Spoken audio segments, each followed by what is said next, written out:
from the Holy Gospel according to Matthew. Jesus said to his disciples, "You are the salt of the earth. But if salt loses its taste, with what can it be seasoned? It is no longer good for anything, but to be thrown out and trampled underfoot. You are the light of the world.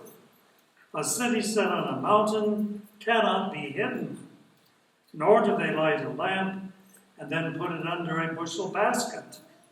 It is set on a lampstand where it gives light to all in the house. Just so, your light must shine before others, that they may see your good deeds and glorify your heavenly Father." The Gospel of the Lord. Praise you, Lord. Good morning. Good morning. Jesus said, "You are the light of the world. You are the salt of the earth." Wow. Those disciples must have been very special people to be complimented and challenged in that way, don't you think? I agree. They were very special people. But we can still miss the bigger picture. Our gospel today is part of the Sermon on the Mount. Jesus addressed these words, yes, to his disciples, but also to the whole crowd of people that were there. So if we're going to be honest with today's gospel, we have to say, Jesus is saying to you and to me, you are salt, you are light. You too are special people. Think about that. We know the great difference that salt makes, don't we? And if, like me, you're on a low-salt diet, you know how much you miss it. I mean, salt is wonderful. You know, it gives flavor to food. It enlivens it. It enhances it. It makes all the difference in the world. And today, Jesus says, you are salt. Make the world better. And then, if that's not enough, he goes on to say, you and I are the light of the world. You and I are supposed to bring light into the darkness of our world, dark with violence, prejudice, greed, lust, self-seeking, and we're supposed to bring light into that kind of darkness. Is Jesus asking us for the impossible? No. Jesus never asks for the impossible.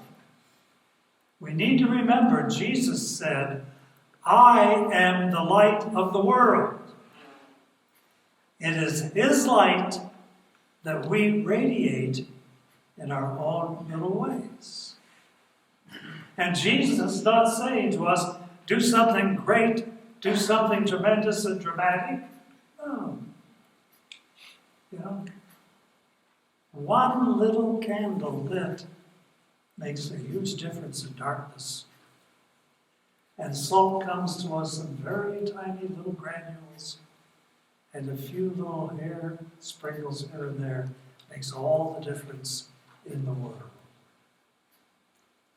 I want to tell you a true story to illustrate what I'm saying today. Some years ago, I visited a parishioner at the Flower Square nursing homes. It's no longer there, but I think many of you remember what it was.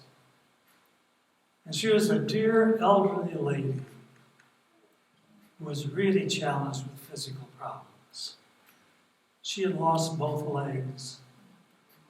And she spoke to me by putting an instrument over the hole in her throat. She basically lived in her wheelchair. So after we had a little visit, she said to me, "Follow me. I want you to meet someone."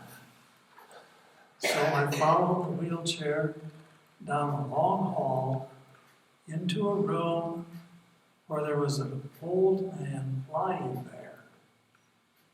And she introduced me to the old man and moved off in the wheelchair. So I chatted with him for a few minutes, and he told me his name and that he was a Lutheran minister. And I said to him, "You know, in the Catholic Church, we have what we call the sacrament of the sick, which also is the last rites if it is given to a person close to death." And he said, "I know about that." And then I asked him, "You want me to do this for you?" He said, "Yes, please." After I gave him the last rites, with tears in his eyes, he said, "You will never know how much I appreciate that." And he died that night. And the wheelchair kept rolling. Nothing big, nothing dramatic, just lighting a little candle here, sprinkling a few grains of salt here and there. Jesus tells us that we are light and salt, and in every little way we can to reflect God's love in our world. Mother Teresa, now Saint Mother Teresa, said, "Do not do great things. Do little things with great love." In our gospel, Jesus said, "Let your light shine before others so they may see your good deeds and glorify not you, not me, but glorify your heavenly Father."